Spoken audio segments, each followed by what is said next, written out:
Let's start chapter 1 of the accounts, meaning and scope of accounting, part A.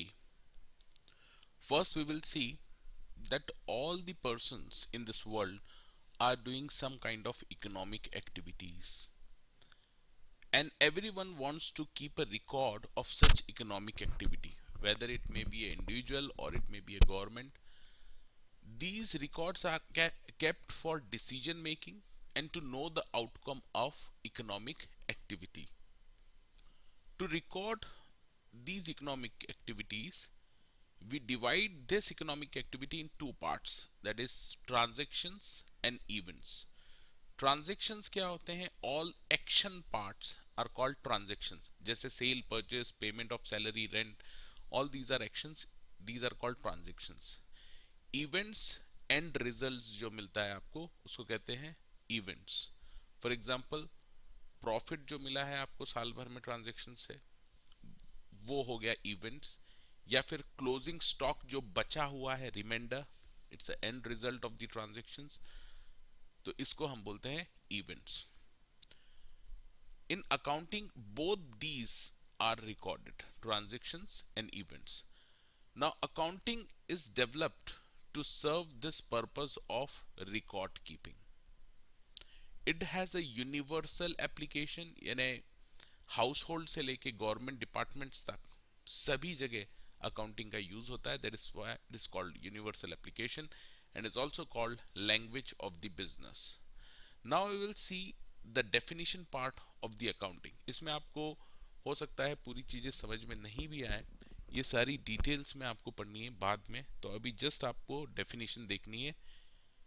It's an art, it's an art of recording. Record क्या करते हैं? Transaction and event. ये कहाँ record करते हैं? Journal में.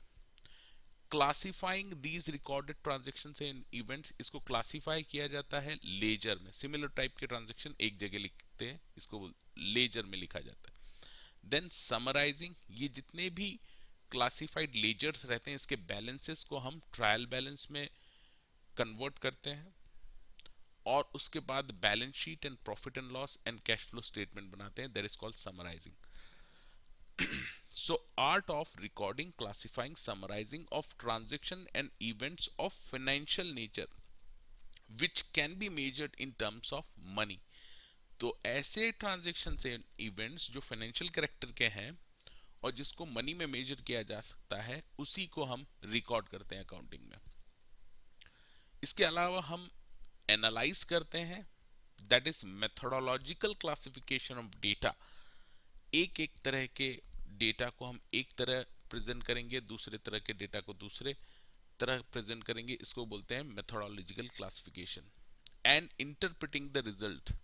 Interpretation में आप why and what has happen, ये आप यहां पर लिखते हैं, डिटेल्स इसकी लिखते हैं, ये नोट्स टू अकाउंट्स में लिखा जाता है. And communicating this information to the users of account. So all these parts are definitions of the accounting. Now we will see the example how a person will do the accounting part of his business. Let's take example. Ram started a business. यहाँ पे हम पूरा core accounting में नहीं जा रहे हैं, एक जनरल परसेप्शन देख रहे हैं कि कोई भी बिजनेस करता है तो वो अकाउंट कैसे मेंटेन करता है अपने.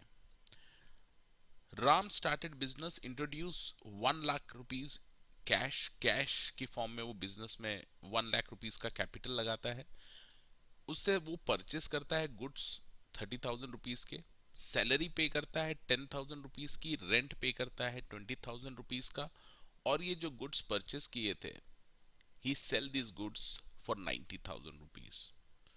Now prepare the accounts of Ram's business. अब एक बात आपको यहां याद रखनी है, हम अकाउंट्स बना रहे हैं वो राम के बिजनेस के बना रहे हैं, राम के नहीं. तो लेट्स सी, एक जनरल, अगर आपको अकाउंट्स बनाने हो, पता करना हो कि कैश बैलेंस कितना बचा है इस ट्रांजेक्शन्स के बाद, तो हम क्या करेंगे, जितना भी कैश इस बिजनेस में आया था हम लेफ्ट हैंड साइड में लिखेंगे. दैट इज जो इंक्रीज कर रहा है कैश को, वो सारे आइटम्स हम लेफ्ट हैंड साइड में लिखते हैं, और जो भी डिक्रीज करते हैं कैश को बिजनेस में, वो हम राइट हैंड साइड में लिखते हैं। फॉर एग्जांपल कैपिटल इंट्रोड्यूस किया था राम ने, 1 लाख रुपीस लिख दिया, और सेल से कैश आया था 90,000, वो हमने लेफ्ट हैंड साइड में लिख दिया। ये दोनों आइटम इंक्रीज कर रहे हैं कैश को। इसी तरह से हमने जो जो आइटम्स कैश को डिक्रीज करते हैं वो हमने राइट हैंड साइड में लिख दिए। For example purchase of goods 30,000, salary पे की थी 10,000 की, रेंट पे किया था 20,000 का। अब ये हमने लेफ्ट और राइट में लिखने के बाद हमको क्लोजिंग बैलेंस मिल जाएगा कैश का। इससे आप ये पता लगा सकते हैं कि एक्चुअल में अभी कितना कैश है। तो आप देखेंगे 1,30,000 रुपीज का कैश बचा है। इसी तरह से we can prepare profit and loss account, that is कितना प्रॉफिट हुआ है इस साल आपने ये ट्रांजैक्शन करके, कितना प्रॉफिट अर्न किया है ये भी पता कर सकते हैं।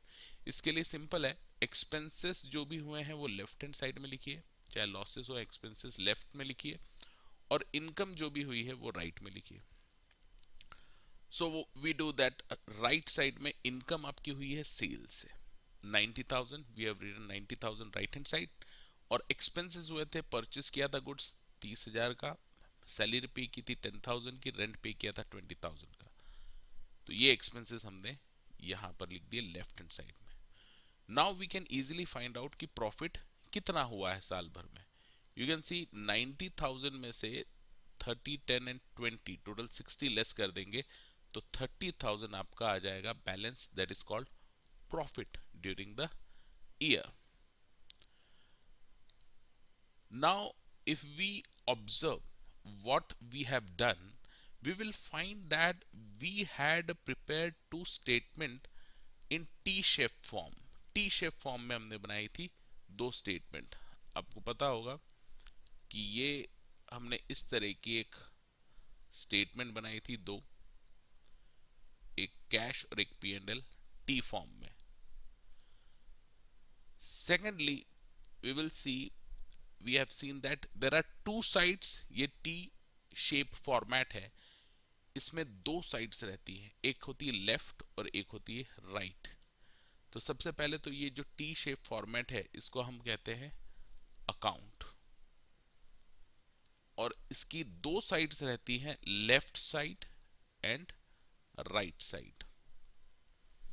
नाउ लेफ्ट साइड जो रहती है इसको बोलते हैं debit side, and right side को हम बोलते हैं क्रेडिट साइड। तो बहुत से लोगों को कंफ्यूजन होता है कि ये डेबिट क्या होता है और क्रेडिट क्या होता है। So debit and credit is nothing but the two sides of the account. तो ये हो गई लेफ्ट हैंड साइड डेबिट और right hand side credit. Now we will see that increase in cash हमने कहा लिखा है लेफ्ट हैंड साइड में, और सारे एक्सपेंसेस और लॉसेस भी हमने कहां लिखे हैं लेफ्ट हैंड साइड में।